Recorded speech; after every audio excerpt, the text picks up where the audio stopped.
সেই বয়সে বাচ্চাটা পায়। কিন্তু আমরা টিকা কিচ্ছু বিনা পয়সা যদি পাওয়া যায়, 4,000 টাকা দাম একটা টিকা, সেটা আমি আমার মিসিসকে দিতে পারি, আমি আমার বোনকে দিতে পারি, আমি আমার স্বাস্থ্যকর্মীকে দিতে পারি, কিন্তু সেই সুযোগটা আমরা পাচ্ছি না। যারা পাচ্ছে তারা আবার অনেকে সুযোগটা সম্পর্কে অসচেতন, তারা আবার সুযোগটা সম্পর্কে অসচেতন।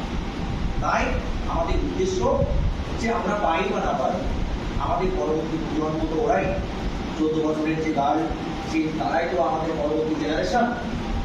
তো সেই জেনারেশন যদি সুস্থ থাকে, তাদের সাথে আমরা ক্যান্সার প্রিভেনশন করতে পারি, এটা আমাদের কাছে একটা, আমরা বাবা মা, আমরা দাদা, আমরা গার্জিয়ান হিসেবে আমরা তো ভেবে থাকবো যে আমাদের বাচ্চারা, আমাদের পরবর্তী প্রজন্ম প্রত্যেককে এই জায়গাটা আমরা মানুষদের গার্জিয়ানদের বোঝানোর চেষ্টা করব। যারা অসচেতনতার মধ্যে রয়েছে, কুসংস্কারে আবদ্ধ রয়েছে, তাদেরকে বলবো কোনো টেনশন করবে না।